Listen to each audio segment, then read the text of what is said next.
1 semester of law school. 1 semester of criminal justice.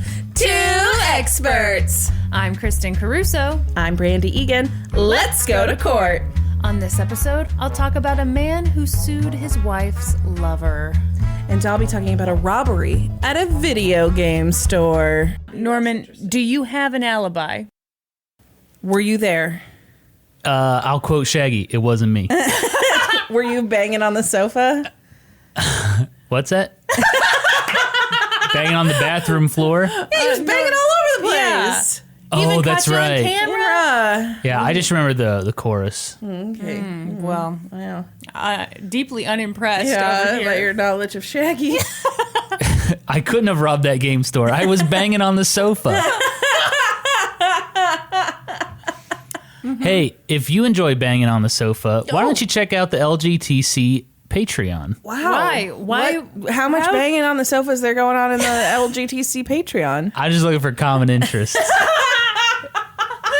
You just want someone to talk to in the Discord? Or maybe for like a really high up tier on Patreon. You get to bang Norm on the sofa? Whoa, daddy. No, seriously, guys, check out our Patreon, patreon.com/LGTC podcast. You can join at the district, appellate, or Supreme Court levels for really cool stuff. Kristen, what do they get at all those levels? At the $2 level, you get to vote on topics and you get episode updates. At the $5 level, you get all that. Plus, you get bonus episodes and you get to join the Discord. At the Supreme Court level, that's the $7 level. That's for the ballers. That's for the really rich people. Making it right. You get $7 all at of a time. You get all of that, plus you get a sticker, and you get our little autograph and thank you, and you get an induction You on think this. anybody's signing up for this because they get our autograph, Kristen? I like to No. dream. Let me quote our favorite review that we've ever received. Oh, what is it? No one knows who either of you are. Wait, that's a real review? That's all it said? I think there was more. There was definitely more. Like they seem to be very mad that we were having such a good time and talking so much, despite the fact that we're not famous. Man. Really hurt our feelings, so we're shutting the podcast down. That's right. Until This we is get the end. famous. It's a catch-22, I tell you. So please, guys, head on over to patreon.com/LGTC podcast and sign up today. All right, you guys ready to hear this story? Yes. About a man who sued his wife's lover. Yeah. It's a really happy story. I don't think it is. Kevin Howard was super stoked. It was New Year's Eve, 2016, and he just made a new friend. And it just happened to be his wife's very good friend. Oh. Ooh. Well, no. Hey, Brandi. His new friend is his wife's lover? Whoa, no. Right now, everybody's just good friends. Okay, Are you okay. anti-friendship, Brandi? No. Okay. Pro-friendship. The guy's name was Greg Jernigan, and Greg worked with Kevin's wife, Julie. Mm-hmm. See, Greg was in his first year of teaching at the Pitt County School District, which, fun fact, this is in North Carolina, Peanut is from the Pitt County Animal Shelter. Oh, Peanut! Where is she? She's downstairs. She's not in here. She couldn't care less. So the school district had assigned Julie to be Greg's mentor. Julie, Julie, Am I right? no. I'm sorry. What's the bow chicka bow wow of friendships going great? Pocket full of sunshine? I don't know. Why can't we be friends? Why can't we be friends? Oh, we're off. Why can't we be friends? Why can't we be friends? Adding that to the playlist. Hang on. So, guys, great news. Julie and Greg got along great. Oh, did they? Yeah, because, sometimes it can be awkward, the mentor-mentee Until you relationship. bang it out. Well, so that could help. So picture it. They're all in a limo. They're headed out to this New Year's Eve party at a Hilton hotel, I assume somewhere in Greenville, North Carolina. Mm-hmm. And they had a great time. It's nice for couples to have a friend in common. What? I don't know. Again, are you anti-friendship? No, I'm just getting real nervous here for Kevin. Kevin, is that his name? Kevin is his name. Yeah, I don't think it's going to end well for Kevin. No. And, that's exactly what was happening here. Just a bunch of friends. Kevin and Julie had 2 kids, and sometimes they'd have Greg over for dinner. It was the whole family plus Greg. What could be better? Yeah. Yeah. Kevin felt comfortable around Greg. The 2 shared stories. They talked about their personal lives. About how they were banging the same chick. Randy. Okay, but yeah, what Kevin did not know was that Greg was not a good friend. Because Greg was doing the horizontal mambo with Julie. So here's the truth. Julie and Greg's relationship had started out professional, but by the spring of 2017, they were balls deep in an affair. Oh! Retract that, please. What? Is that really that offensive? No, I don't think it's offensive. It's not offensive. It's just filthy, dirty. Too Kristen, on the this nose, is a I Too guess. classy- graphic? Yeah. Too graphic? Oh, okay. They were, having rendezvous. The article said they were having rendezvous. They were at, copulating regularly. Yeah, see, I like balls deep in an I love affair. it. I think it's great. that's fine. Keep it. So yeah, like I said, they'd have sex at Greg's apartment, and they were so brazen that they'd meet up together at downtown restaurants just for anyone to see. And so this is Greenville, North Carolina. Mm-hmm. Actually, Norman's sister lives there. Oh, Norman's disrobing on the podcast. He's doing a I'm just Mr. taking my Rogers shoes right now. Are you going to put your indoor shoes on? Yeah, my slippers. It's a beautiful. Yes, my sister lives in the Greenville area. So Can you give her address, please? Yes. It's stop, Norman Caruso. Anyway, I'm bringing this up because, like, You're familiar with the area? I think sometimes, like, when you hear, like, oh, they would go out to restaurants and downtown, and it's like, I think in a bigger city you'd be like, well, that's not risky. brazen. Yeah. But in Greenville, that's pretty brazen. I mean, I'd it's say not so. tiny, but it's Greenville's not tiny, but I think it's small. It's small enough to where that people would notice that. And they did. The 2 were in constant communication. And in case you're wondering, I wonder if Kevin ever saw anything suspicious on Julie's phone. The answer is no. Why? Because Greg bought her a track phone. Oh, she had a burner phone. Yeah, burner phone. Yeah, it's not good. No, it's real shitty. Yeah. So, poor Kevin had no idea that any of this was going on. He thought he had the perfect marriage. He and Julie had been together for like 12 years. He thought they were solid. But suddenly, in the spring of 2017, Julie said that she wanted to separate. She said she was unhappy in the marriage. And the reason? Kevin worked too much. It's all Kevin's fault. Yes. I fucking hate this. Yeah. I hate this. If you want the marriage to end, just own your shit. Yes, exactly. So, Kevin, of course, was devastated.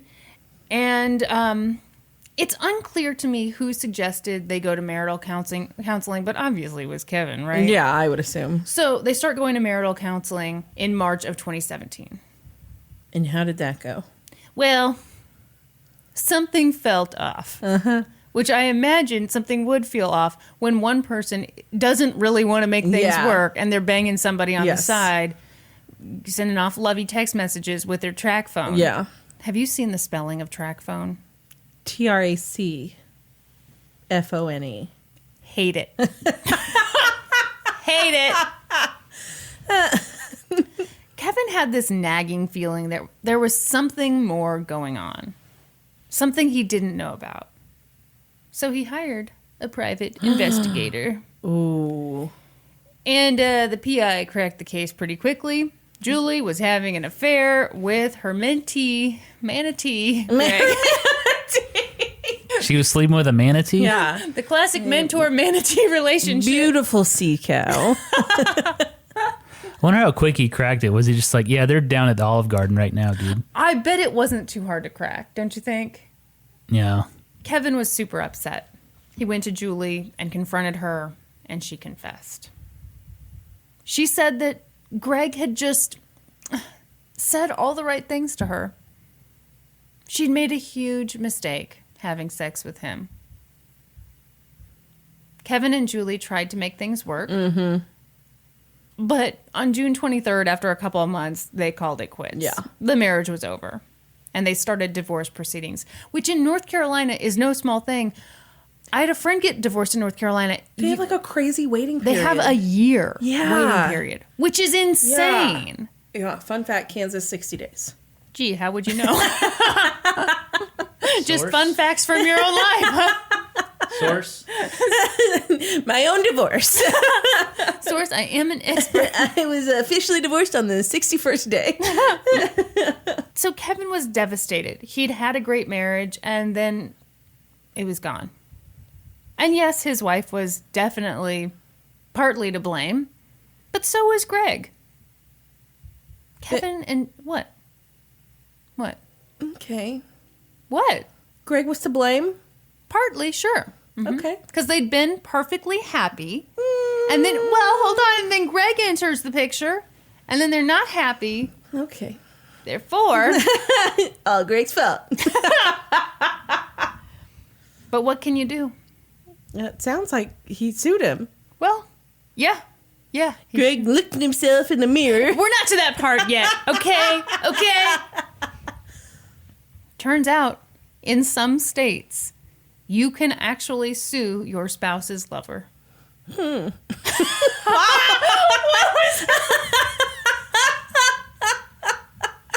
want to unpack that noise you made? I don't really know how to explain it. It's like a surprise and judgment and both, and that's all I have to say about that. what you can sue them for is alienation of affection. And our boy Kevin just happened to be in one of those states. Can I have a list of the states? You will have a list, but I'm going to have you and Norman guess which states because I think it's kind of fun. Okay. Okay, but we're going to pause here for a brief lesson in the law with your girl, Kristen, who did 1 semester of law school.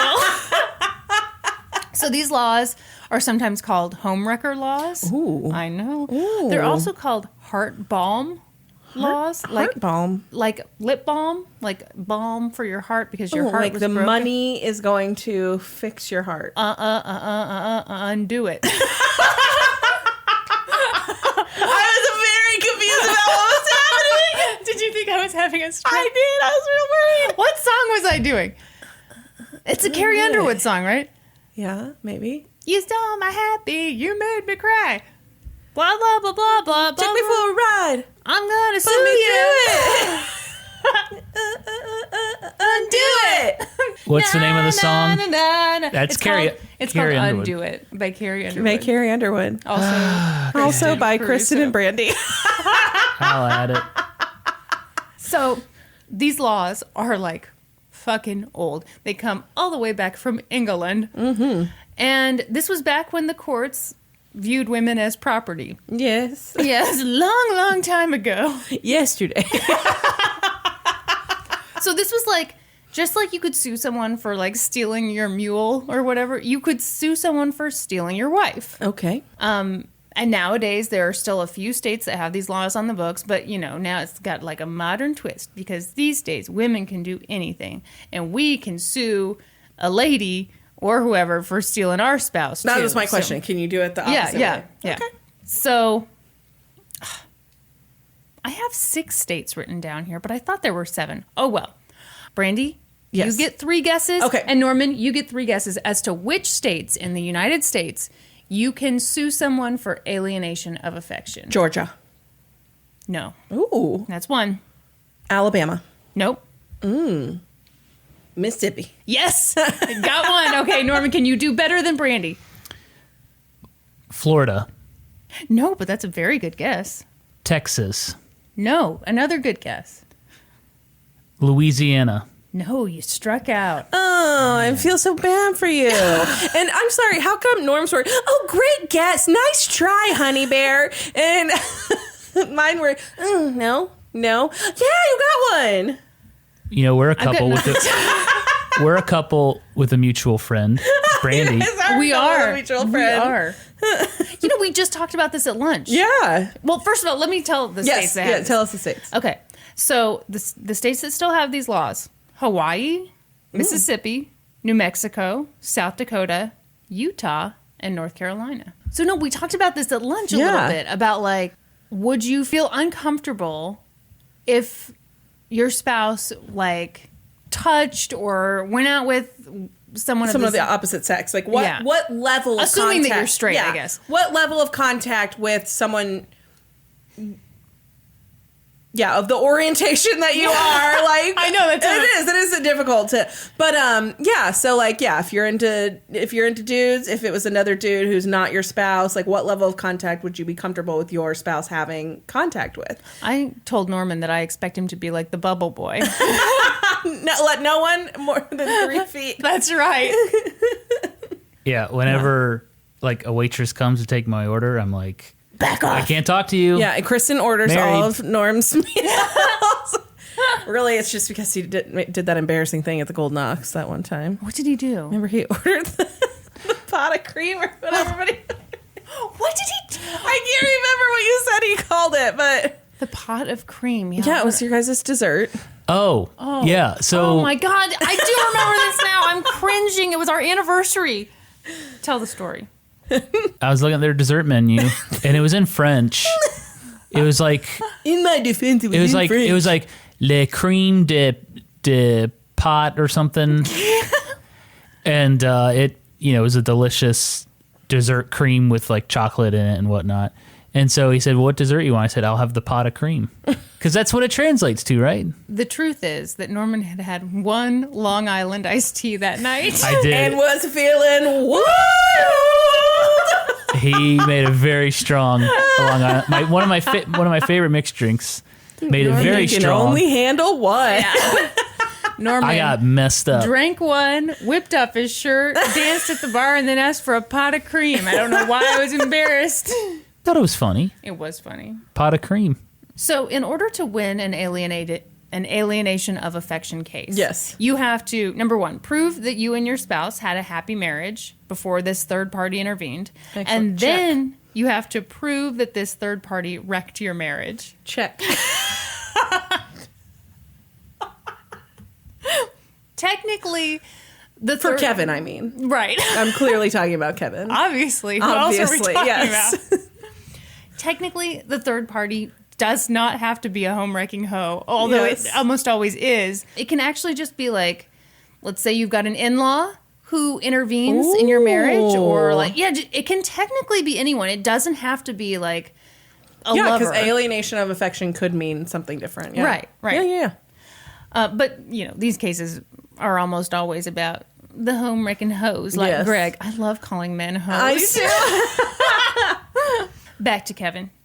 Kevin was very upset about his marriage ending, and he wanted to do something about it. Excellent. So he looked himself in the mirror, and he said, Let's go to court. he hired a... Norm is so over us. I know. Are you going to tell us we're not even famous? No one even knows who you are. Wow. Continue. Wow. He hired attorney Cynthia Mills. So Cynthia is like a big fan of this alienation of affection law. She's been practicing law for 31 years, and she said she's done at least 30 of these cases. So meanwhile, in all these articles, other attorneys are like, what the fuck is this? She's like, oh yeah, big fan. Yeah, Do these let me all at the it. time. Which is kind of interesting because these laws are very controversial. Mm-hmm. And one of the reasons, well, actually, let's pause. Why do you think these laws might be controversial? Because how can you blame a third party for... Sure. Yeah. Sure, that's one reason. Yeah. Here's another reason Okay. that lawyers hate taking these cases on. Particularly when it comes to a couple who has children. In order to make your case, you have to do the discovery process. You have to do all these depositions. It's entered into the court record. It becomes a public document. And so what you basically have is a very detailed, gross public document about your parents' affair that a child can then go look up later. Yeah, that's rough. Is there a high case of fraud in these instances? I don't think so, mostly because they're so uncommon as it is. I think if you're going to take this to a court, like, You got to have your ducks in a row. But Kevin wanted to move forward with the case, and by this point, he and Julie had divorced. So the only thing left from his marriage was this showdown with Greg. Like I said, a lot of people think these laws are ridiculous, and Greg appeared to be one of those people. So here's the tough thing. Greg has not done any interviews that I could find, but it appears, based on what I read, that he did not grasp the gravity of this situation. Because you may think a law is ridiculous, but it's still a law. It's still a law, and you still broke it.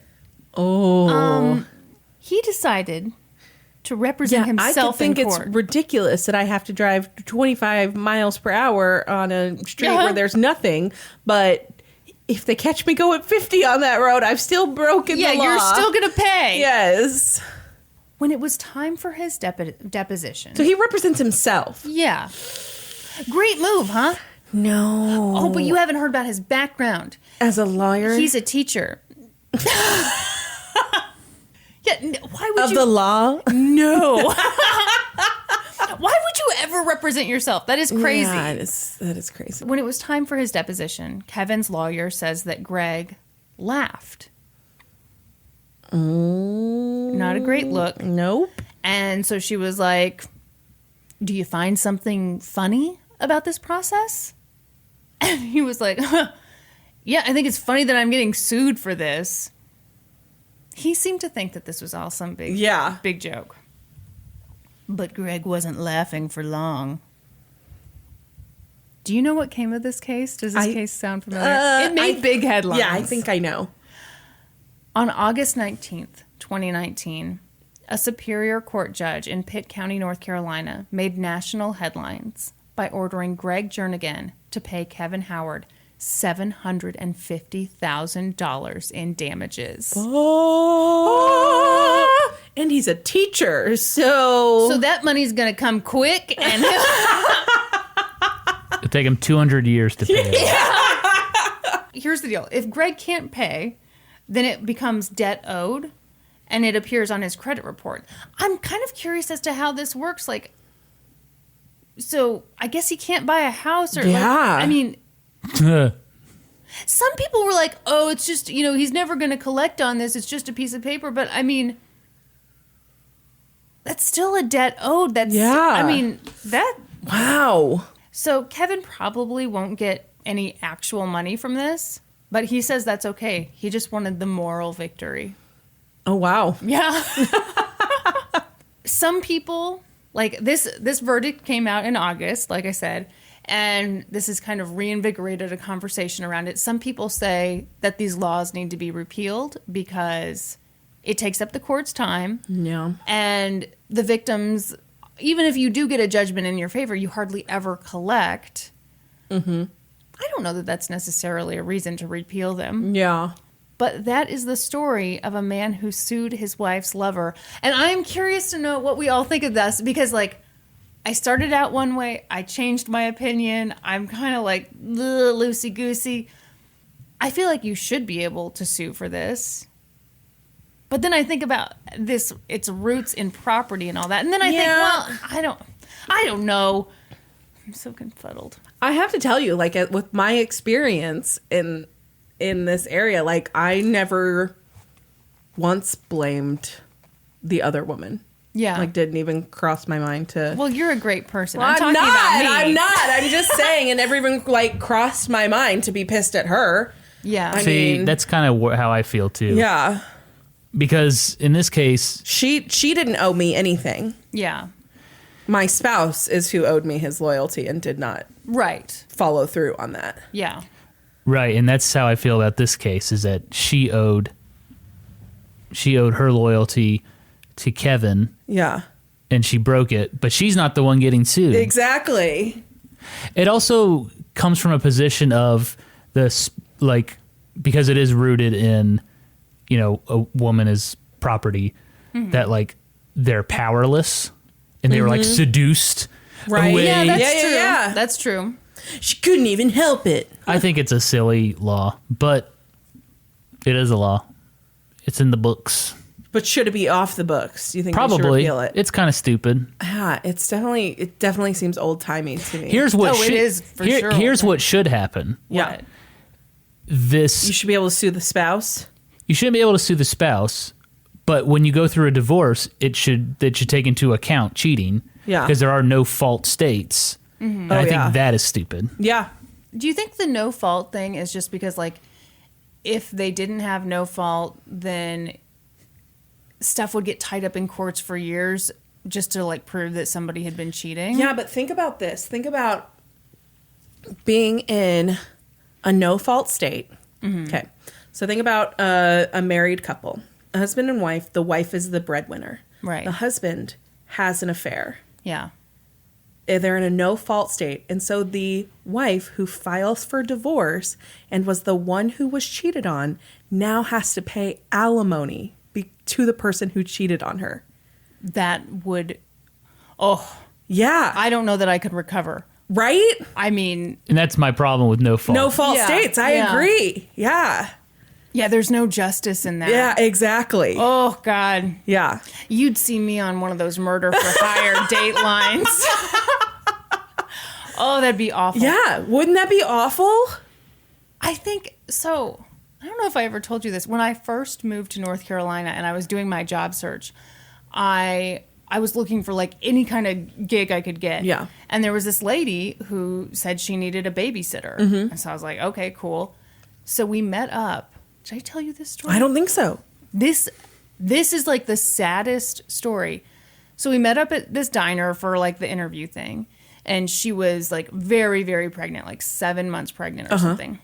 And she told me that the reason she needed a babysitter was because she had a 2-year-old, she had one on the way, and like a year ago, one of her best friend's husband died.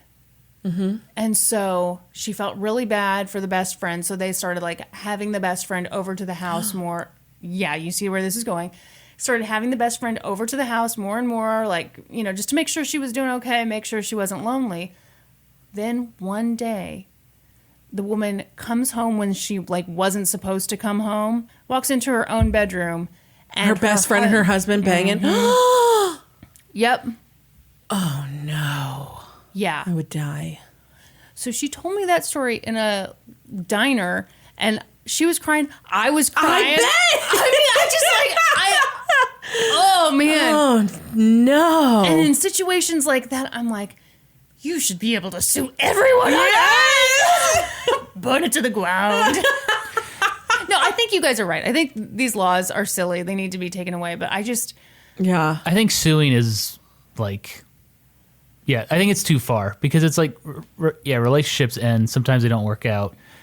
But when there's a legally binding contract, as marriage is, Yeah. then there should be consequences for it when you break the contract. Yeah. So I feel like that's my biggest problem with the law is that Greg made no promise to Kevin. Right. They had no contract. Right. Yet he is being That's a really good point. punished. Yeah. I wonder also what people think about attorneys who take on these cases, because it occurred to me as I was writing this that, like, okay, so Kevin's probably not going to get any money from this, but he racked up a ton of legal fees. Yeah. So does that mean that the only people who are going to profit are the lawyers? attorneys? Yeah. Well, and I mean, Greg didn't even get an attorney. Yeah. That's Possibly. shitty. Yeah. You were going to say something? I was going to say the only part of this that I feel satisfaction about is that Greg thought it was hilarious and then he got destroyed in court. It represented himself. Got too cocky. Yeah. Yeah. See, I'm a little coward. Anything legal comes in the mail. I whimper and cower in fear. Of course. Remember that time we got that letter from MLB? Major League Baseball, yeah. What'd you get a letter from MLB for? I made a documentary on when Nintendo bought the Seattle Mariners. And so I was in contact with MLB about getting some footage licensed, and they were taking forever Yeah. to get back with me. And I talked it over with some friends, and they're like, it's fair use. You can use Yeah. MLB footage. It's documentary. So I put clips of old MLB clips Yeah. from like the 80s. Yeah. Well, they found the video, and they sent a cease and desist to our house. It was so scary. And they said, Gosh. take it down, take down all evidence that you made the video, and sign this letter. Did you pee yourself? Practically. I about did. I caved. It's just funny to think back to us and our little house, just Yeah. making our little YouTube show.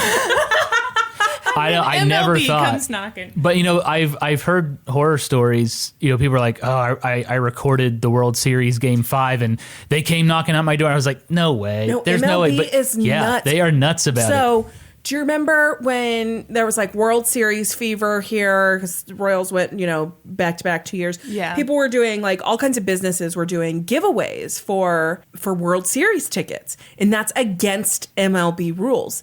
And a ton of small businesses here in the Kansas City area got cease and desist Oh, letters from the Lord. MLB for Lord trying almighty. to raffle off World Series tickets. Yeah, That's so silly. It is silly. MLB doesn't fuck around. yeah, and I'm still curious how much that footage would have cost. It would have been thousands and We could thousands of never dollars. have Yeah. afforded it. I mean, Yeah. that's just the bottom line. Yeah. Anyway. Yeah, I'm a little coward, baby.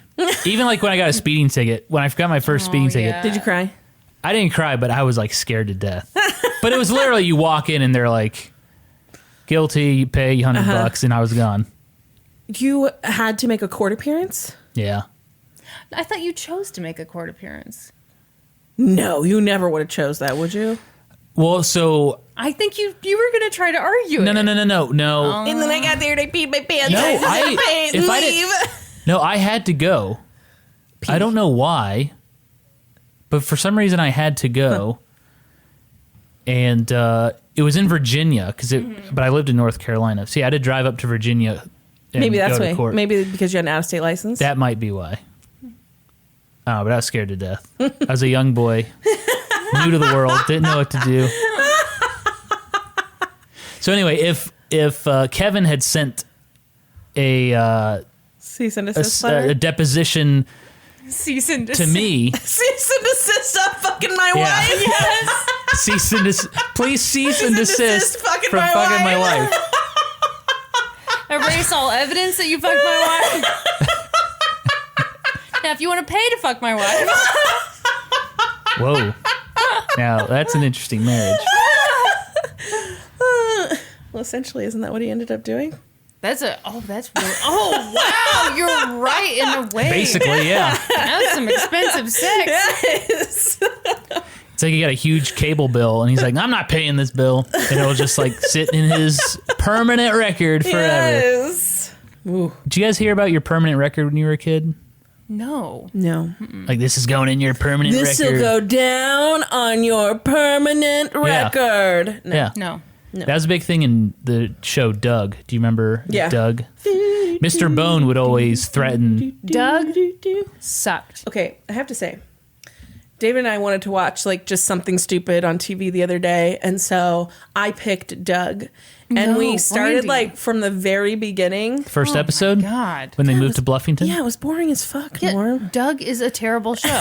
It was a terrible show. It is a terrible show. Norm, don't cry. It's just the truth. I feel like my heart is splitting right now. And then, From hearing that. wait, is that the same one with the?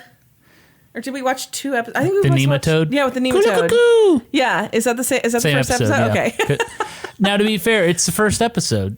Oh, yeah. Did it get they're better? Trying. It gets way better. The first episode's not that good. It is kind of boring. It was super boring. Because Doug's like, well, what do I do? I guess I'll walk down and get burgers. And he walks down to Honker Burger. Yeah. Skeeter helps him order. Steps on fucking it's ketchup. It's kind of slow. Like 3 times he steps on ketchup, Kristen. It upsets me greatly that you two can recite this episode of Doug. So she just watched it. watched it. well, that's a shame. That you shouldn't admit that.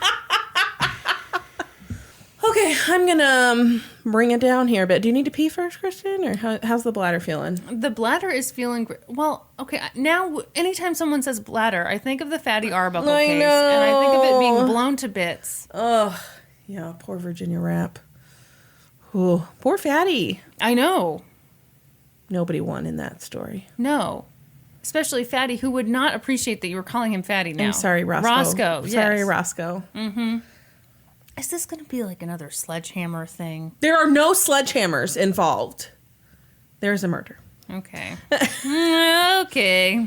You've had a lot of gamer cases lately. Yeah. Nora, I'm trying to keep you interested. It's tough working. job.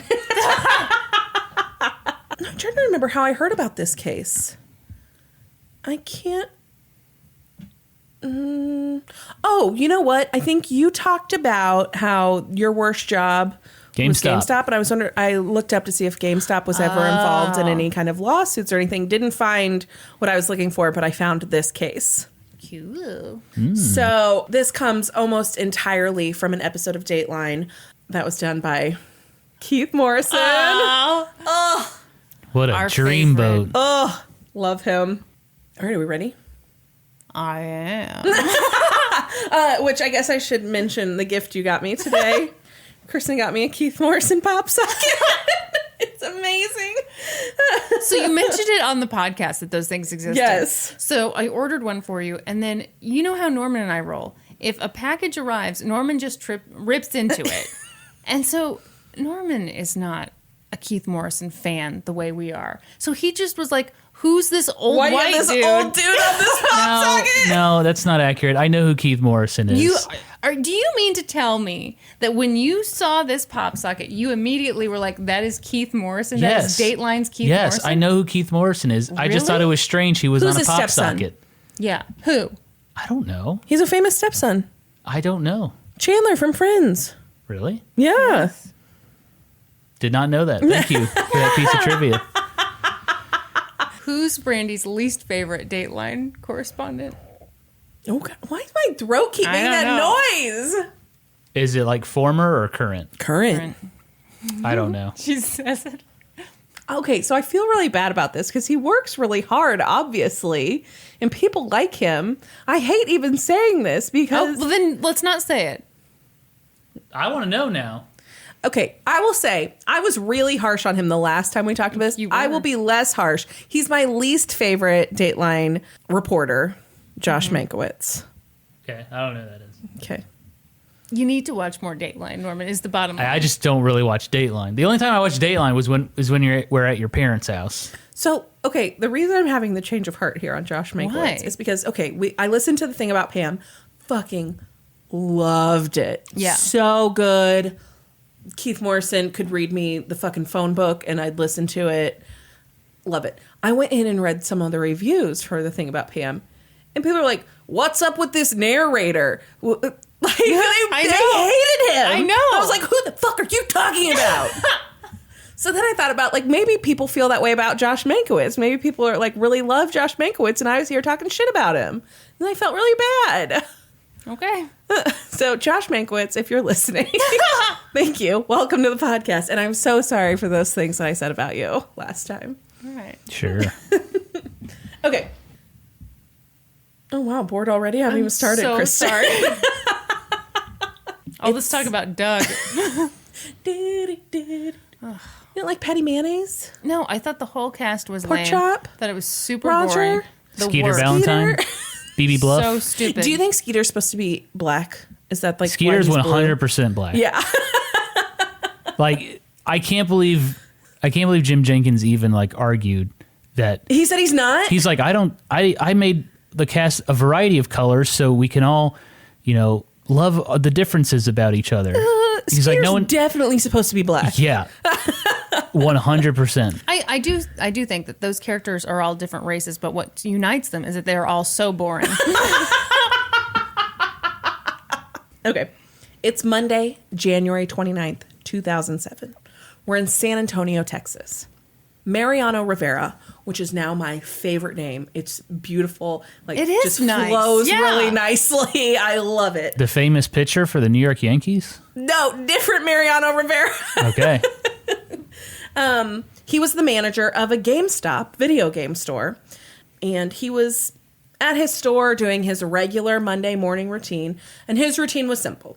And this was like the same thing that all of the managers within the chain followed. Monday morning, you come in at 9. The store doesn't open till 10. You do your bank deposit from the weekend. Like, you get that out of the safe. You take it to the bank. You come back.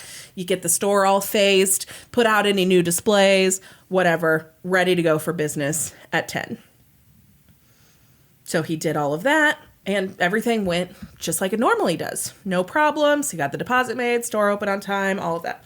It wasn't until later that morning that Mariano received a call from his district manager. Something was up with a sister store a few miles away. It wasn't open, and the district manager couldn't get a hold of the store manager, Amber Belken. Amber was a 25-year-old, very petite. We're talking like 5'2", 100 pounds. Same. She was a very cute young woman, but more importantly, she was extremely reliable. It was super out of character for her not to have her store open. The district manager asked Mariano to drive to Amber's store and see what was going on. And so Mariano did as he was asked. And if he was being honest, he was a little bit concerned. He knew Amber fairly well, and this was not like her. So Mariano arrived at Amber's store, the EB Games, located at 7313 7313 San Pedro Avenue, San Antonio. So according to Google, this is now a Jimmy John's, but at the time it was an EB Games. Norm. Yes. Are there any EB Games around anymore? I believe they are in Canada still. Okay. So EB Games is owned by GameStop. Okay. And so... I'm sorry, I just burped right into the microphone. So these are under the same parent company, but they don't, like, Mariano runs a GameStop, Amber runs an EB Games. Gotcha. Did you pull up are you looking at the strip center now? I'm looking, there appears to be a Jimmy John's, there appears to be a Starbucks. Yes. So chains remember, as far as the eye can see. Okay, remember the Starbucks. I will remember the Starbucks. Also remember the Alamo. We're in San Antonio, Kristen. Remember the Alamo. I will. Okay, so he pulls up to the store and... Just a quick note. Yeah. Did you know back in the day you could just walk into the Alamo and just like talk to anybody you wanted? You could just talk to Davy Crockett. Davy Crockett was right in there. Nowadays, you have to get an appointment with Davy Crockett. Oh, so annoying. Anyway, continue.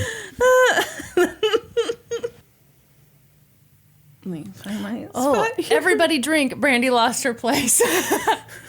Sure enough, he pulls up and the store is closed, but Amber's car was in the parking lot.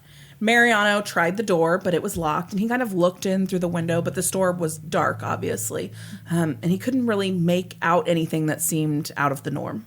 He called Amber's phone a couple times, but there was no answer. He reported all of this to the district manager and then returned to his store. Later that afternoon, like around 2, Mariano received another call from the district manager. This time he was like, hey, we still haven't heard from Amber. Can you head back over to her store? Something is definitely up. Check her car, check the back door. Call me when you get there. Mm-hmm. So Mariano goes back to the store, and this time something was different. When he looked through the window, he could see Amber's assistant manager, Brandon, standing behind the counter, just kind of looking around. In a closed store? In a closed store. The store's still closed. The door is still locked. The lights are off. But Brandon is standing there behind the counter looking very confused. So Mariano, knocks on the door. Brandon comes over and lets him in. And as soon as Mariano walks in the store, he sees that, something is fucking wrong here. Mm-hmm. There are video games all over the floor. It is a mess. There has definitely been a struggle as he walks over behind the counter. The till from the register is open. The rolled coins are out on the counter, but there's no cash in the drawer or anything. Mm-hmm. And so he's like, to Brandon, he's like, what's going on? Right. And Brandon's like, I don't know. I just got here. And he's like, you just got here? And he's like, yeah. And he's like, okay. Is Amber here? And he's like, I don't know. And he's like, well, her car's in the parking lot. And he's like, yeah. And he's like, but have you checked the back of the store or anything? And he's like, no, man, I just got here. Mm-hmm. He's like, you didn't notice that it's a fucking mess in here? Well, now hold on. Brandon had... I don't know. Brandon had just walked in, right? Genuinely? I mean, that's what he's saying. Okay. Gotcha. So Mariano runs to the back of the store, kind of like where the office is. Yeah. He opens the door to the office, and there's Amber Belken on the floor. Her hands are duct taped behind her back, and there's a bag over her head. Oh, my God. A plastic bag. She has been killed. He obviously calls the police, and the police come, and as soon as they get there, they immediately call this detective, Raymond Roberts, a.k.a. Ray Bob. That's what he goes by. No. Ray Bob. And side note, I have not actually seen this episode of Dateline. I've only listened to it. So I've only heard the audio. I've never actually seen what he looks like. But he sounds exactly like Danny McBride. And that nickname is fine. I've got to say, if a loved one of mine died and people were like, don't worry, we've got Ray Bob on the job. Yeah. I would not feel great. Ray Bob was the first call that police made. They were like, this is the guy you want investigating this crime. Well, who the fuck else do they have on the force? Okay, anyway. Sorry, Ray Bob. I'm sure you're great. I'm sure you're the hero of this story. So Ray Bob comes and he's like checking out the scene. And there has very clearly been a robbery, a struggle, and a murder. They assess the situation. Like $1,900 in cash is missing. Wow. The deposit had never been taken. Okay. So what they know is that Amber texted her boyfriend at 9:08 a.m. and said, I love you. And then she disarmed the alarm at the store at like 9:12. But her phone had been left in her car. So she was like very clearly planning to go into the store, grab the deposit, and immediately come back out and take it to the bank. She never made it back out to her car because her phone was still sitting on the front seat. And so someone had done this from that time at 9:12, and then it was already done by the time Mariano got there to check the store for why it wasn't open. The person was already gone. Mm-hmm. Or was he? Was it Brandon? Mm-hmm. Was it? Perhaps. So Ray Bob starts looking into like what they know. They know that this store is the only EB Games or GameStop in the San Antonio area that doesn't have security cameras. Oh boy. And it's no other store in the strip has security cameras either, with the exception of Starbucks. Starbucks has one security camera, but it like goes directly on their front door.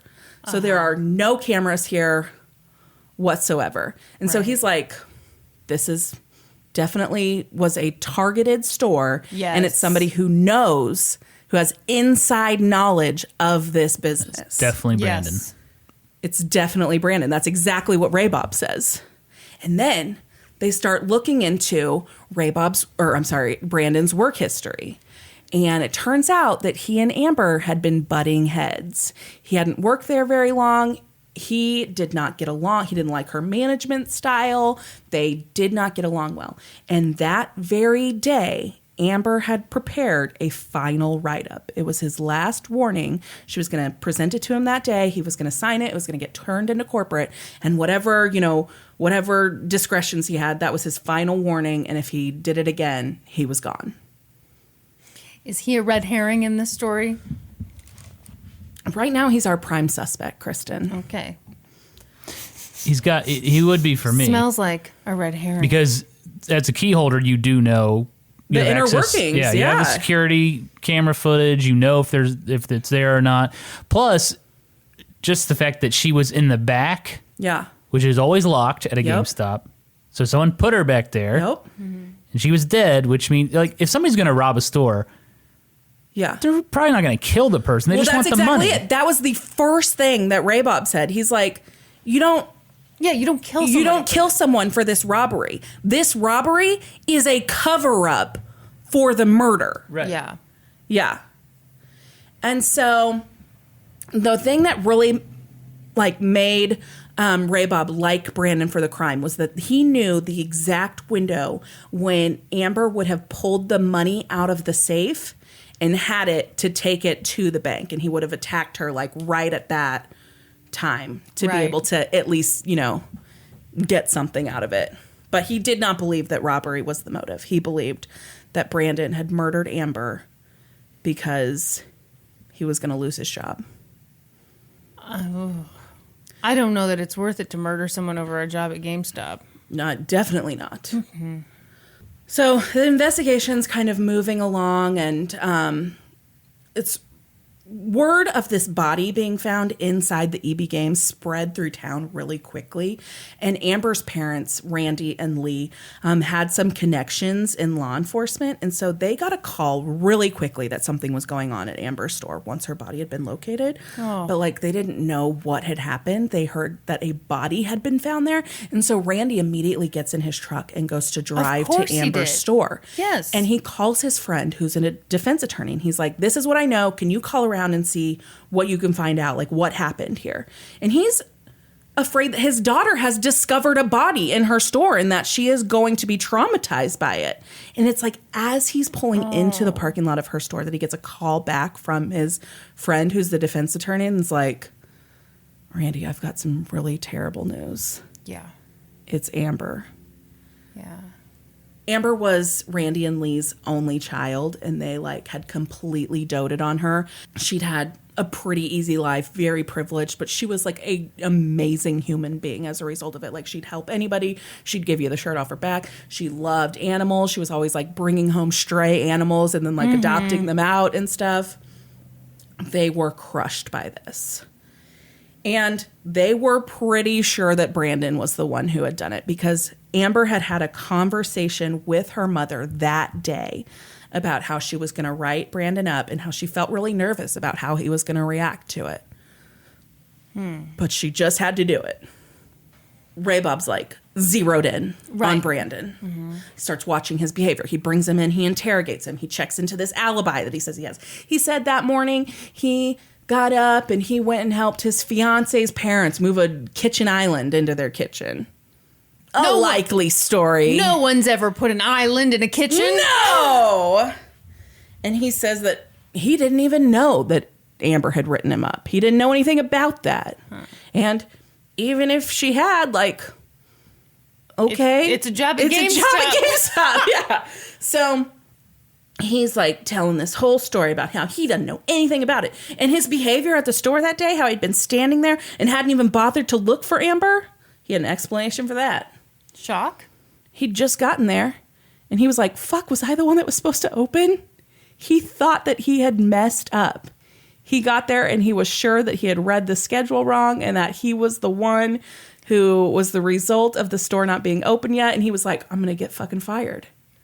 Okay, see, that's why initially I wasn't so weird about Brandon, because I don't think it's that weird to walk into a store that's a mess and be like, whoa. Yeah. And just kind of stand there for a minute and not know what to do. Yeah.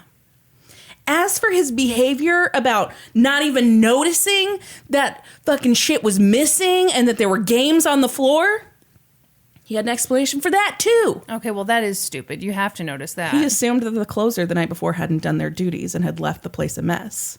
It had been a Sunday, which would be a busy day. Mm-hmm. And he'd assumed that they'd been busy right up to close and that the person was like, fuck this, I'm out of here. Leaving the cleanup for the opener. How messy was it? That I don't know. Okay. Am I an idiot for thinking this guy might be... Okay. Ray Bob's pretty sure he did it. So, I don't know exactly how messy the store was, and Ray Bob kept saying that there were DVD games all over the place. Oh, Ray Bob. Oh, Ray Bob. But in all, there was, did I already say this? There was $1,900 in cash stolen, and then about an additional $4,000 in merchandise. So video game consoles, DVD games, whatever the fuck that is. My favorite kind of games are the DVD games. So this person who had robbed this store and killed Amber had gotten off with about $6,000 worth of goods and cash. Mm-hmm. Meanwhile, Brandon is maintaining his innocence. He goes to Amber's funeral, and her mom is disgusted. She can't believe that he would have the gall to show his face there. If he did it, why would he come back to the scene and not call the cops? Wouldn't there be like a phony 911 call from him? Maybe. I mean, I don't mean to give anybody tips, but... Yeah, let me write this down, Kristen. So they subject Brandon to several interrogations. They execute a search warrant on his home. They bring in his fiance for questioning because she's part of his alibi. And they, like, set her down with Ray Bob. They put Brandon with, like, their like, most skilled interrogator who's got, like, this special style that gets even the hardest criminal to And crack. his name was Jimmy Dean. It was actually a woman. Her name was Barbara Ann. Oh, you're No, kidding. I don't know what her name was. Don't excite me like that, Brandi. But nothing. They tell his fiance, how does it feel every night to be sleeping next to a murderer? Oh, good Lord. They lay it on thick, don't they? Yeah, Ray Bob is like, keep an eye on him all the time. Do not let him get out of town. And then they get his phone records back. Mm-hmm. And at the time of Amber's death, he was miles away. Well, there you go. His alibi was solid as a rock. It could not possibly have been him. And then they finally cleared Brandon. On this episode... Can you imagine? So Keith Morrison asks him, he's like, how did that feel? And he's like, they never even told me I was cleared. Oh. They never even told me. And Keith Morrison's like, so you just every day you thought this is the day that they're going to come charge me with murder? And he's like, yes. Oh I thought for sure every day I was going to be charged with murder. Ugh. So the case goes cold. They have essentially no evidence. They've got no video surveillance. They've got no witnesses. They've got a few partial fingerprints that they took at the scene, but this is a video game store where people are in and out all the time. They have no idea who these fingerprints belong to. Yeah. They could be anybody's. Did they crack down on all the local nerds? They questioned everyone with a loyalty card. Who enjoys DVD video games? Norman, you missed that. Yeah, Ray Bob kept calling the stuff in the store DVD video games. That's just, I mean, You get where he's coming from. he's kind of right on some games. They are on DVDs, but it's a weird thing to say. Yes. It's like when your mom is like, calls every single video game a Nintendo. Oh, he's just down there playing his Nintendo. Playing that Nintendo. It's 2015. He's got an Xbox. So the case goes cold. They have nothing to go on. $100,000 reward is offered in the case, $95,000 of which was put up by EB Games. Wow. Yeah. They put up billboards, like asking for people to call in. This thing was like a very big news topic in the San Antonio area. I'm sorry, you said 100,000, right? 100,000, Okay. yeah. For some reason, I thought you said $100, and I was like, that No. seems very low. 100,000. EB Games And put up EB Games put up $95. Can you believe I was about it? to rip into EB, like, come on, EB. That was $95 in store credit. To buy you half of one DVD video game. Actually, if it was EB Games, GameStop, they'd give you like $5, not 95. So Randy and Lee, Amber's parents, and then Amber had these two really close girlfriends. Like, they were all canvassing the city constantly, handing out posters and flyers, looking for any kind of a break in the case. I would canvass the shit out of Kansas City for you. I'm just Thank saying. you. I would do the same for you. I know you would. And then Ray Bob got a call. Someone knew who killed Amber, but he didn't want to give his name. Okay. He said, just call me Joe, but I know who killed Amber. And Ray Bob's like, okay, buddy, what do you got for me? Mm-hmm. And he's like, Giovanni Rivera killed Amber. And he's like, gonna need some more. Gonna need you to give me some ID. Gonna need you to come down, give me an official statement. Like, right. How do I know that this is legit? And the guy's like, I swear it's legit. He's my best friend. Oh. And he's like, okay, come on down and make a statement. And so he does. He comes in, and this Joe guy says he and Giovanni have been best friends. They both worked at EB Games. They both worked for Amber. Oh, wow. And that couple weeks ago, or a couple weeks before the murder, Giovanni had come to Joe and said, hey, let's do this robbery. And he's like, I got the perfect setup. We're going to rob EB Games. You know, there's no videotapes, nothing, no surveillance. They will be able to get in and out, no problem. Right. And we'll tape Amber up. She's so tiny, she won't be able to fight us. It'll be super easy. In and out. We'll get a good haul. Easy job. And Joe's like, no thanks. I'm not interested. Mm-hmm. This is not something that he had ever done before. He didn't really know why Giovanni was asking him. To his knowledge, Giovanni hadn't done anything like that before. Right. And so he was just like, nah, I'm out. And so that was enough information to pique Ray Bob's interest. And so Ray Bob made a couple calls. He called EB Games and confirmed that both Joe and Giovanni had worked there. And then he pulled Giovanni's record to see if he had any priors. And he didn't as an adult. He had like one juvenile record, but it was like something kind of small and whatever. And he's like, nah, I don't know. I don't like this guy for murder. Like, yeah, that's quite a leap. Yeah. And so he ran Giovanni's fingerprints, which were in the system, against what they had taken at the scene. No match. Wow. And But so he worked there, right? Yeah, but he didn't work there at the time. He had worked there in the past. Okay. And so he calls Joe back in, and he's like, Joe, you know, I don't like Giovanni for this. I don't see how, you know, I don't see it. Yeah. And he's like, I know that he did it. He told me he did it. And he's like, okay, what? Wait, like this is more information than you gave me last time. And so now he tells him how, you know, he had asked him to do the robbery and he had said no. And then another time after it, they had been in the car together and he said, I pulled off the robbery and, you know, that thing that you've seen on the news with Amber, that was me.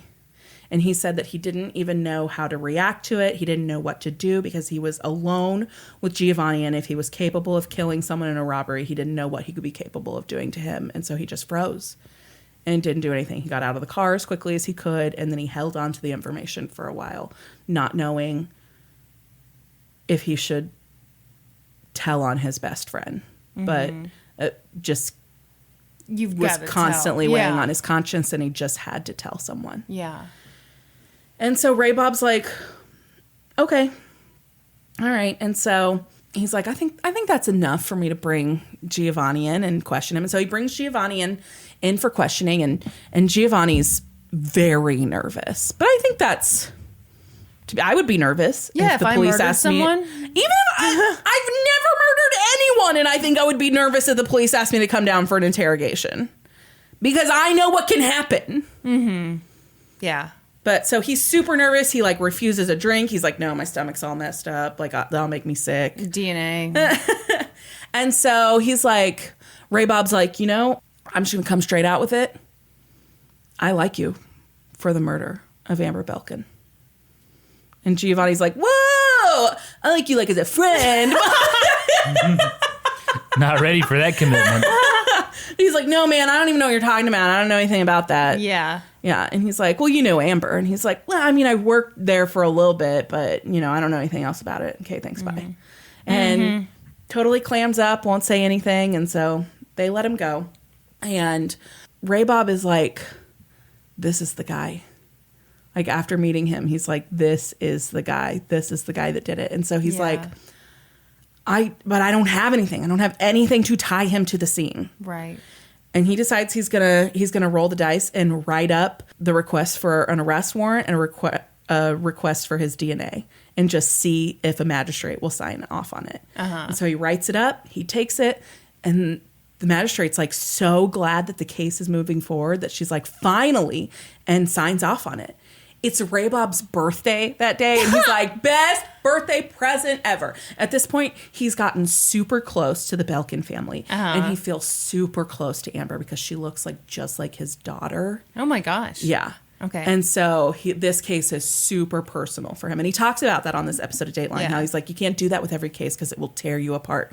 But I couldn't keep myself from doing it in this case. I was way too close to it. Yeah. And so it's his birthday. He gets the best news ever. They've signed off on an arrest warrant, and they've signed off on a warrant to get Giovanni's DNA. So he's driving. He's going to go serve these warrants. And he gets a call from his sergeant. Mm-hmm. And his sergeant's like, you're not going to like this. I don't want you to say anything. Oh, no. You got to squash those warrants. Why? The DA says we don't have enough to prosecute. He doesn't want you to execute the warrants at this time. You got to bury him. And Ray Bob is crushed. Yeah. And so there's nothing he can do. Get Joe to wear a wire. So what he does is he's like, fine, all right, if I can't do that, I'm going to watch him. And so he calls up his buddies on SWAT and has them set up outside of Giovanni's house and just watch him. In like a conspicuous scare the shit out of him way? Yeah. Okay. Just monitor his behavior. Yeah, he can know you're there, whatever. And so sometime in the meantime, I think actually before he calls SWAT, he actually ends up, he still has the warrant for the DNA. And so he's like, I'm going to go do that warrant. Uh-huh. And so he goes and he shows up at Giovanni's house, and he's got the warrant for his DNA. And Giovanni immediately acts as if he's under arrest for murder. He like tells his wife he's going away. It's like a huge tell. He just is like deflated immediately. And then he finds out it's just for his DNA. He gives his DNA sample and then refuses to say anything else. Mm-hmm. And so they had taken him down to the station to get his DNA, and then they let him go back home. And then that's when they set up the SWAT. So SWAT is watching him, and they call up Ray Bob, and they're like, this dude is loading everything he owns into a car right now. Yeah. And Ray Bob's like, motherfucker, this guy is fleeing town. I just took a DNA test. Turns out I'm 100% a murderer. And so Ray Bob rushes over there and catches him like right as they're pulling out of the driveway and does like, hey guys, where you going? Yeah, he does a traffic stop. And he's like, hey, where are you headed? And he's like, oh, we're just moving to Laredo. Oh, are you now? And he's like, oh, just today you're moving to Laredo? And he's like, yeah, we've had this planned. Mm-hmm. And he's like, oh, so just great, awesome. There's nothing they can do. Oh, shit. Oh. So he leaves. The man that Ray Bob is sure murdered Amber Belken leaves town, and there's nothing he can do about it. Mm. And the case just stops. There's no moving forward with it because the DA refuses to prosecute on the evidence that they have currently. There's no way to really gather any more evidence. Mm-hmm. They need someone to get firsthand information. They need a confession. That's really the only thing that's going to secure this case at this point. Yeah. But that's not going to happen. And then months go by. No progress. Amber's parents are getting so frustrated because nothing's happening. The whole city of San Antonio has become just beyond frustrated. They couldn't solve this case. And Ray Bob gets a call from a woman who has quite the story to tell about Giovanni Rivera. Her name is Veronica Rivera. Oh. Giovanni's wife. Okay. So she comes in and she is a mess. She is crying. She's bawling. She has had just this huge ordeal with Giovanni. So she and Giovanni met when she was in high school, and she became pregnant with his child while she was in high school, and their families forced them to marry. Yeah. And she said from the minute that they got married, it was a terrible marriage. He was sexually abusive, verbally abusive. He would like duct tape her hands behind her back and force her to have sex with him while their baby was in the room. Oh, God. Yeah. He would just like demand sex constantly. And she said it was just a terrible marriage. A terrible marriage. One day she remembered in January of 2007 that they were watching the news together. And there was the story of Amber being murdered inside the EB Games. And she's like, oh my gosh, that's the store you used to work at. That's your manager. Mm-hmm. And Giovanni was like, huh? What? Oh, yeah, let's change the channel. Like, no interest whatsoever. Like, hey, let's check out those Cowboys, see how those Cowboys are doing. Yeah, like, no. Yeah, no. And that struck her as very odd. Yeah. Because, yeah, like, that's a place you used to work. It's your like, manager. It's your manager. Yeah. If you don't have any involvement in that case, you are going to be, like, watching everything you can about it. What the hell happened? Of course. Yes. I feel like that's just human nature. Of course it is. Yeah. Someone you know gets murdered. Yeah. Yeah, you're gonna know the details. Yeah, because it's just like human nature to be like, for people to tie themselves to tragedies. Be like, Yes. oh my gosh, I was at that Quick Trip one time 3 years ago, and then someone was murdered there today. Yeah, like It could have been me. Yes. 3 years earlier. I mean, I just feel like that's human nature. And instead, Yes. he is like, yeah, no, let me change the channel. And you don't know anything about that. What? Huh? I'd No? love to see some new commercials I haven't seen before. Yes. Yeah. No. He doesn't say anything else about the case. He's not interested in it, whatever. Fast forward to fall of that year. And a detective comes and knocks at the door. And they're like, it's like very early in the morning. This is when Ray Bob came to get the DNA sample. It's very early in the morning. They were asleep. They were awoken by the knock on the door. Giovanni got up, and when he went to see who it was, he came back and he's like, it's the police. Mm-hmm. And Veronica's like, what are the police doing here? And he's like, they think I murdered someone.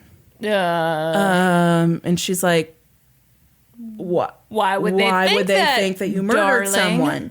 And he's like, because I murdered someone. Well, fuck. Yeah.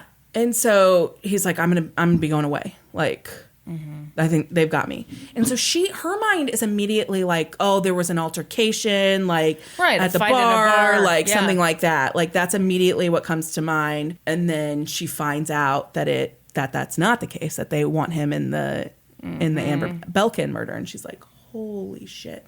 And so, he doesn't get arrested then. He comes home and he's like, we're moving to Laredo.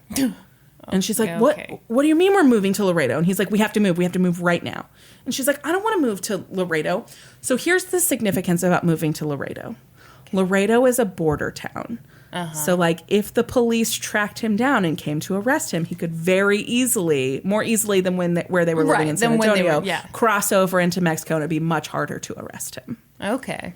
That was the significance of moving to Laredo. Okay. So she's like, he's like, we're moving to Laredo today. And she's like, I don't want to move to Laredo. And he's like, we are moving to Laredo today. And so she's like, okay. And she's like, they're like packing the stuff up. And she's like, so do you want to talk more about this thing this morning? Like, so you said you murdered someone. And he's like, yeah. And she's like, why? Why would you do that? What? And he's like, we needed the money. Oh, come on. And she's like, we didn't need anything. No. And so they moved to Laredo. We needed money, so I had to murder someone? Yeah, we needed the money. Yes. It had just been Christmas. They were super broke. They weren't going to be able to make rent. And so he took it in his hands to get some money to pay rent and then get some stuff that he could sell to make more money. Mm-hmm. So they moved to Laredo, and things just are horrible. And finally, Veronica decides she's had enough. And she tells Giovanni she wants a divorce. And he's like, oh, you're going to divorce me? I'd be scared shitless to divorce a guy like that. And she was scared shitless. Yeah, okay. And he's like, oh, you're going to divorce me? And she's like, I can't live like this. Like, I can't do this. And he's like, don't leave me. In the meantime, she had been telling him that he needed to turn himself in, and she'd like get him talked into it. And then his mother would talk him out of it and be like, you can't leave your kids. You'll never see your kids if you go to prison and all of this. And I'll never get to see you and whatever. And so finally she's like, I had enough. She's like, I cannot live like this. And so she tells him she wants a divorce and she's going to move back to her mother's and whatever. And so he's like, go on a drive with me. Like, let's just talk this out. No. And so she gets in a car with him and he drives her out into the middle of nowhere, Texas. No. And then he parks the car and he locks the doors. Ooh. And he's like suddenly very pissed. And he reaches over and grabs a gun out of the glove compartment. And Veronica is just like bawling at this point, and she's like, please don't kill me, and he's like, I'm not going to kill you, just do what I say. And so he forces her at gunpoint into the backseat of the car, and he rapes her. Uh-huh. And then he gets out of the car, and he pulls her out of the car, and he gives her the gun. And he says, you need to kill me. What? Yeah. And she's like, I can't kill you. I'm not like you. I can't do that. Yeah. And he's like, you have to kill me. You have to kill me today. And she's like, I can't kill you. If I kill you, I will go to prison for killing you, and our children will have no parents. Yeah. And like that, like, struck him as like logical, and like was like, okay, fine, but you're going to go to your mom's and I'm going to disappear. You're never going to see me again. And she's like, okay. So she like gets the, like, they God, put this the, poor oh, woman. this poor woman, yes. So somehow he's like, you're right, our kids can't be, you know, parentless. They get back in the car. She puts the gun back in the glove compartment. He drives her to her mother's and drops her and the kids off, and then he disappears. It was like immediately after he dropped her off with her mother that she called Ray Bob and made the statement. Holy shit. Yeah. Yeah. On this episode, Keith Morrison's like, what did that feel like when he dropped you off at your mom's house? And she's like, felt like I was like, each step that I walked closer to the house, I was like one step closer to freedom. It was almost over. It was almost over. If I could just get in those doors, Yeah, no it would kidding. be over. Wouldn't you be like, he's gonna, waiting for the bullet to the back? Yes. Yeah. Yes. Oh. And so she tells police all of this. This secures the arrest warrant. Only Giovanni Rivera, nowhere to be found. Yeah. He's disappeared off the face of the earth. Mm-hmm. They put him on the U.S. Marshals 15 most wanted fugitives list. And finally, in like the fall of 2008, they track him down in Mexico. Where was it? I don't know where he was in damn it. Mexico. So they track him down and they take him into custody in Mexico, and they've got him sitting in a jail cell in Mexico, and he spills the whole story. You know, he always just puts others first, Kristen. Okay. And his family really needed money. And so he had to sacrifice himself to take care of his family's needs. And so he went that day to that Sounds EB like he Games. sacrificed Amber. Yeah, he went there to that EB Games that day to just get some money and some stuff to sell to be able to take care of his family. Only there was one problem. Amber recognized him immediately. So he got the money, he tied her up, and she was, you know, crying, and he's like, you know, don't do anything and I won't hurt you. And he was getting ready to leave when she reached for the phone. And he was like, I couldn't let her call anyone. And so he grabbed the bag and held it tight over her face until she died. I do not buy that he was willing to let her live. I don't either. Yeah. I don't either. I don't buy it at all. But I do buy that he's just a friendly family man. Who, his only crime is that he rapes his wife. Yeah. What a sweetie. So I think this is super interesting. So initially, authorities wanted to seek the death penalty against him. But Mexico will not extradite if the person is facing the death penalty. Really? Because they Yes. don't have the death penalty in Mexico. So they had to drop the death penalty to be able to extradite him back to the United States. That's fascinating. I had Isn't no that idea. fascinating? I didn't know that either. Huh, okay. Yeah. So they had to drop the death penalty. And then this thing sat for like a year while the prosecution and the defense went back and forth trying to make a deal. Because Giovanni wanted to plead guilty. He didn't want to go to trial. He just wanted this to be over, but he also didn't want to spend the rest of his life in prison. Oh, well, we want all the things, don't we? Yeah. And so finally, the prosecution agreed to drop it from capital murder to first-degree murder, which meant that he would become eligible for parole after 30 years. So he was ultimately sentenced to life in prison with the possibility of parole after 30 years. He also pled guilty to 2 charges of sexual assault against Veronica. Okay. So he got 20 years for each of those, but those will run concurrently. Okay. I don't like any of this. I don't like any of it either. So finally, at his sentencing, Amber's friends and family were able to make some statements. And Giovanni just like stared at them and nodded his head and made no statement of his own. Lee said that all she wanted was to go there and have Giovanni say that he was sorry. Say, you know, I'm so sorry. She didn't deserve this. You guys didn't deserve this. Yeah. But she didn't get that. No. Randy said to Giovanni, Amber was our soul. You didn't kill one person. You killed 3. Oh. One of Amber's friends got up and said, I'm glad you're not going to be put to death. I want you to suffer every minute of every day. And I want you to go to sleep at night and have Amber's body and what you did to her be the last thing you see. Ooh. Yeah. As I mentioned, Amber's parents, she was their only child, and they were completely destroyed by her loss. But her 2 very close friends have become like adopted daughters to them. They're the Amber's parents and them remain very close. And both of her 2 friends have had daughters that they named after Amber. That's really cool. Yeah. Oh. Giovanni Rivera will become eligible for parole in 2038. Boo. Boo is right. Oh. Did Giovanni's friend get the $100,000 reward? You know, I don't know. I couldn't find if anybody got the reward. That's interesting. That is interesting. I did try and find if anybody had received the reward. I feel like he should get it. He should get some of it. Yeah. for sure. I think the wife should get some too. The wife should get that's some what I was too. thinking. They should both get Absolutely. some, They 'cause should they should split the reward. Yeah. because the wife ultimately led to the arrest, but he's the one that first tipped off. Tip them off to Yeah. It's this Giovanni. dude. Yeah. And I think that'd be really difficult to go and, go against your best friend. But Not ultimately, if your best friend's that big of a shithead. well, yeah, I mean, that's true. But wouldn't I feel like your natural instinct would be to try and defend it and deny it in your head. You'd be like, no, my best friend would never do that.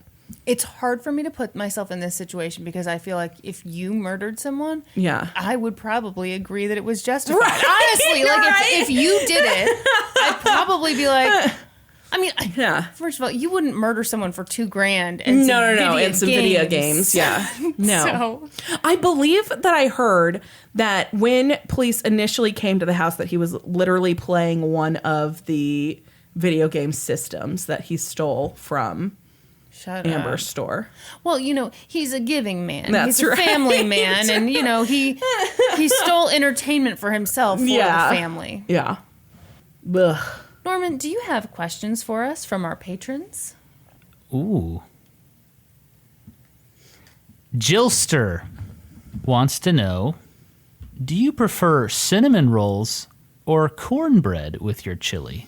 Oh, this is a Kansas thing. I know people will be confused by this. This is a Midwest thing, It's a- or is it it's a specifically Kansas? Midwest Yeah, it's a thing. Midwest thing. Confirm that it exists in Minnesota as well. Yes. Okay. So eating cinnamon rolls with your chili. You don't mix the two together. It's a side dish for your chili, but it's delicious. So I actually heard a rumor that this actually started because when they started chili for school lunches, nobody would pick the chili.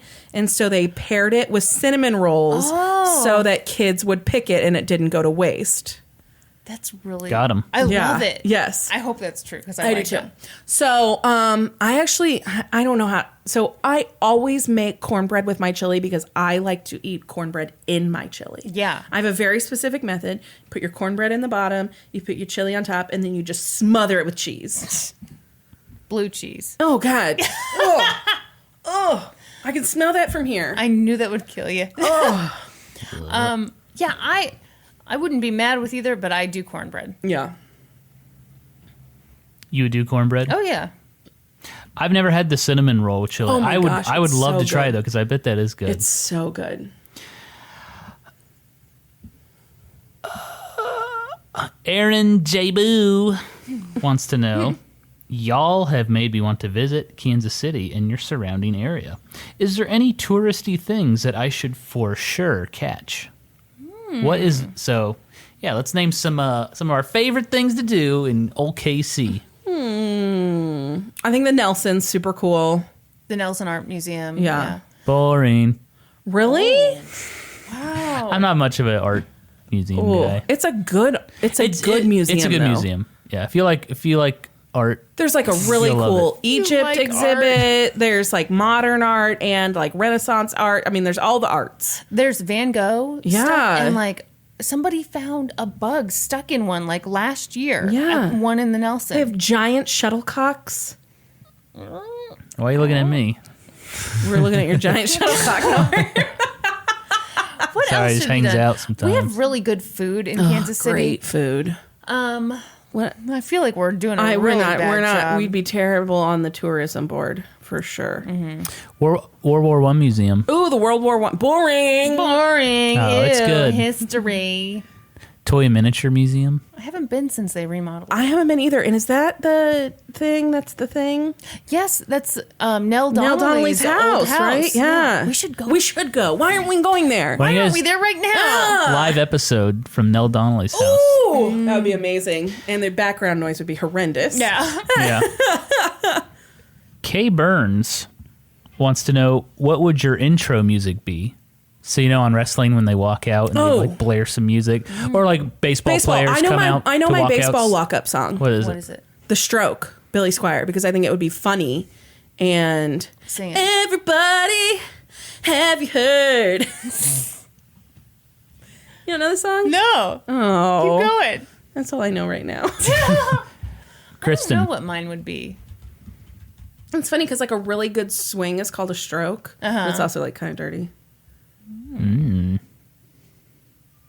If you're in the game, then the stroke's the word. Okay. Don't take no rhythm. Don't take no style. You don't know this song? I mean, it does sound familiar.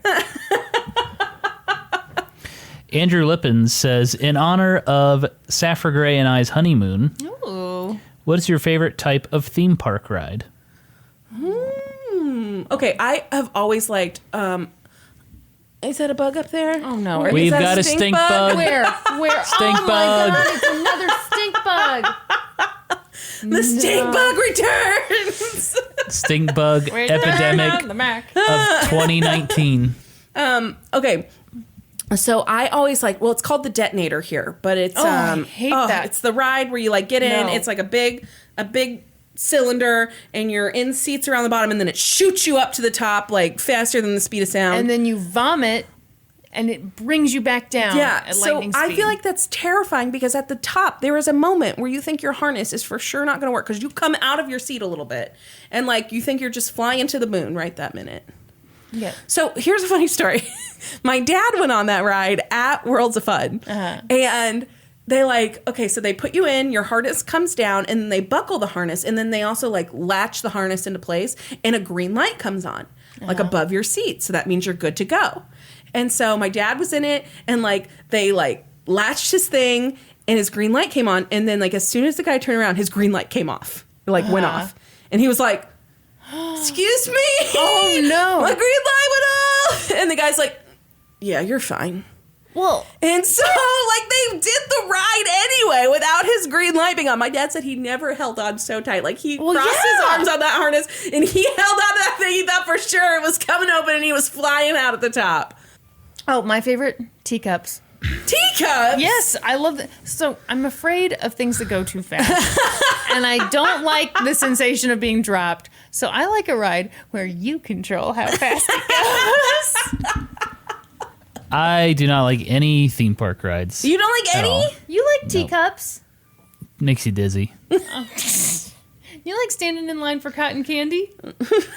The one ride I actually don't mind is it's like a boat, and it like goes way up and then it swings the other way. Yeah. It's pretty lame, but I think the one at the World of Fun is called the Sea Dragon. yeah, I think that's entertaining. I like water park rides. Okay, what about those like 4D rides where you go in, you sit in the seats, and they play like an interactive thing, No. and you like move all over the place. I like Sometimes you get to those. shoot aliens. Nah, I don't like those. Really? Makes me dizzy, nauseous. Norm is no fun at an amusement park. Yeah, it's And I'm only a little fun at an amusement park. poor Peanut shaking. I know, Peanut is shaking right now. She's so scared. There's scared? a truck outside delivering some stuff. Oh, that's and- what she's scared of. Yeah, Yeah, doesn't- she has been scared of trucks since the beginning of time. Look, she's Ooh, this is a good one.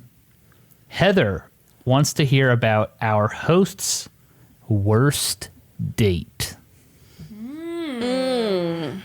Ooh.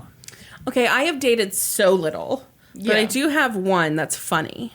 And it wasn't even really a date, but it was when I was in high school, and it was like our group of guy friends. Right. Bleep the name, but it was. Do you remember him? He was friend. Vaguely. Yeah. Okay. So we were instant messaging. Uh-huh.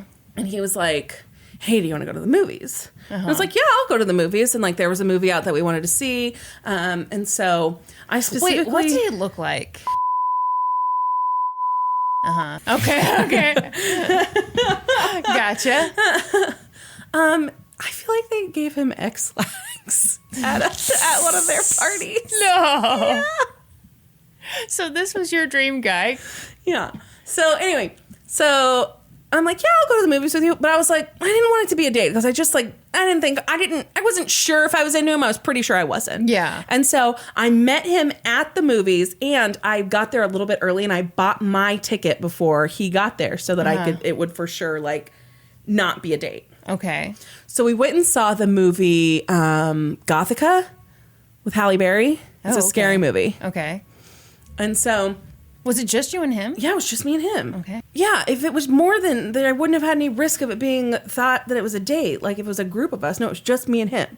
Okay. And so we're sitting in the movie, and there's like this jump scare where someone like opens a barn and an owl flies out, and he jumped so like big. I turned and kind of like snickered at him, and he like looked at me and then like zoom looked straight forward. He was so embarrassed that he'd like jumped, and I was like, nope, definitely not into you. Well, Brandi, to be fair, a snicker from you is probably a cackle for anyone else, true. right? That's probably true. But if you can't handle a little laugh because you jumped, you're immediately embarrassed by it. Absolutely not. Listen, if you can't handle a little laugh, Brandi's not the girl for you. I'm not the girl for you. So I decided then and there, I was like, this is not going to be a thing. Yeah. And so we get out of the movie, and I was like, oh, I really liked everything. He was like, yeah, it's all right. And so we get out to the parking lot, and he's like, okay, yeah, I think I'm gonna go to my car. And I was like, yeah, cool, you know. He's like, I'm parked over there. And I was like, oh, okay, I'm parked over there. And he's like, that's a cool place to park. No. And I was like, yeah. Was he making a joke? I think he was just really awkward. Cool place to park. So my worst date. Yeah. This was in college. I met this guy at a club. He was super good looking. Yeah. Like very... Too good looking. Maybe a little too good looking. Maybe a little arrogant. Yeah. So like, I think it was like our second date or something. And he was running very late. Yeah. And not like, oh, he texted that he was running late, but just like, you know, we're supposed to get together at, I don't know, 7. It's like 7:30. So I'm all done up, looking so good. And I'm like, man, I guess this is what it feels like to be stood up. And so, you know, at the time I was living with like a million other ladies. So, you know, my friend Anna, who was like total sweetie pie, she was like, well, you don't know that you've been stood up. Like, he could be dead in a ditch somewhere. And I was like, yeah, hopefully he is. So I texted the guy. Yeah. And was just like, hey, are you okay? And he was like, yeah, I'll be there in 10 minutes. So like 15 minutes later, he shows up, and I am pissed. Yeah. So pissed that like when the doorbell rings, I immediately changed into pajamas. Or did I change into pajamas? Or I can't remember. I remember I changed outfits, and bottom line, I was like, yeah, we're not going out. Yeah. Yeah, I made other plans. So he was like, seriously? So then he left, and then, you know, that was very intriguing. So then, like, this is such a dumb story. Rather than just be like, I'm done with this guy, which is how I felt, he was like, oh, you're mad, you know, let's go out again, oh, you're mad. And for some reason, I didn't want him to think that I was mad, so I agreed to another date, which I feel like that's a girl thing for sure. So stupid. I mean, just like, I should have just been like, yeah, no, thanks. I didn't like that you were late and didn't apologize. Yeah. So goodbye. Yeah, I was mad. Bye. Yeah. Thanks. Have a nice life. So like, it was a Saturday, and it was surprisingly warm for that day. He picks me up, and he's like, hey, I was thinking maybe we could go to the beach, like the North Shore. And I was like, oh my gosh, that'd be awesome. Because, like, people who have a car in Boston are like unicorns. So it's like, yeah, let's go. And he's like, okay, how do you get there? This was before GPSs and all that stuff. And you're like, I don't fucking know. Yeah. So for the record, I have a terrible sense of direction. So I was like, I have no idea. And then he started to get kind of annoyed with me that I wasn't a walking GPS. But anyway, we finally get there. And of course, we got very lost, and we didn't know each other or like each other well enough for it to be like a fun adventure. Yeah. So we're both kind of annoyed. We finally get to the beach. It's now darkish, coldish, and we parked. We decided we wanted to go someplace to eat, and we kept walking, and places were closed. And finally, off in the distance, we saw like a really cute, like, Italian restaurant. And so we were like, oh, okay, yeah, let's just go there. So we get closer and closer, and the place looks grosser and grosser, but it's the only place. Oh my gosh. So we go up. I still remember the guy behind the counter. He was wearing this greasy, nasty tank top. Oh, no. And he was super rude. So we took our nasty pizza and sat out on the beach, which was a gross beach, like, you know, trash everywhere. At one point, a gust of wind came, and I got smacked by his slice of pizza because he'd set it down. And I'm debating telling this next part. Have I ever told you this? No! Okay, so this next part is the worst part.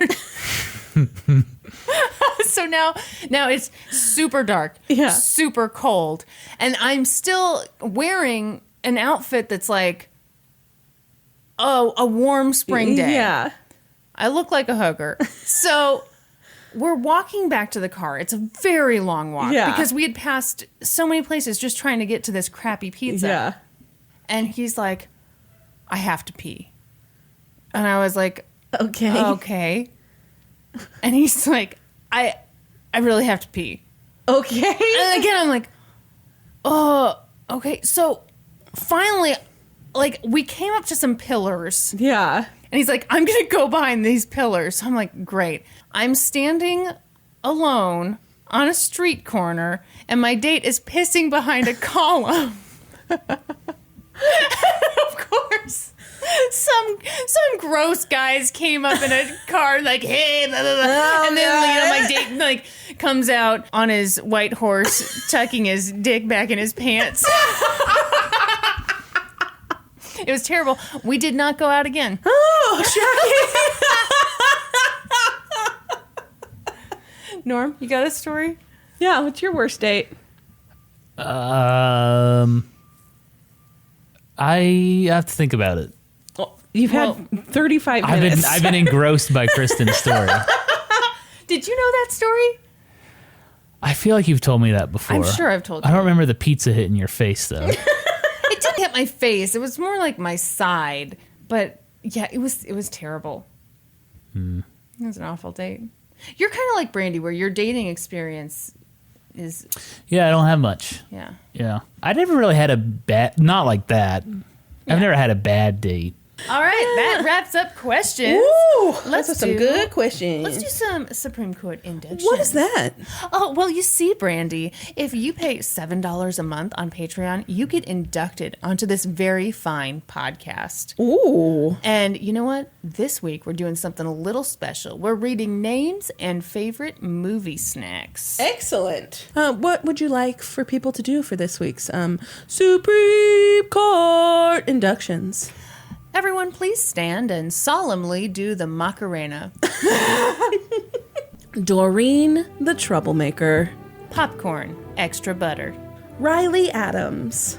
Red vines, baby. Travion.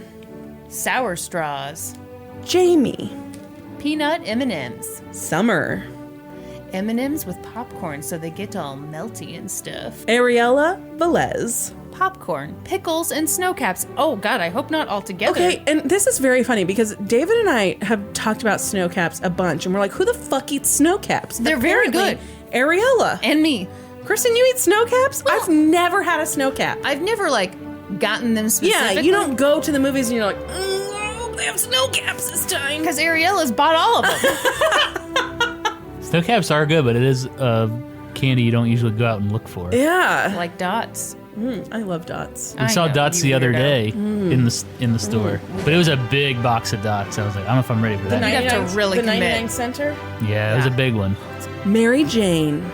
Red and blue mixed icy and Reese's Pieces. I enjoy a good Reese's Pieces. That's a good movie snack. I'm so glad that I got to read that and not someone who says Reese's Pieces. I hate when people say Reese's I hate Pieces. that Norman does it. Reese Piecey. I hate that. Kate Reese.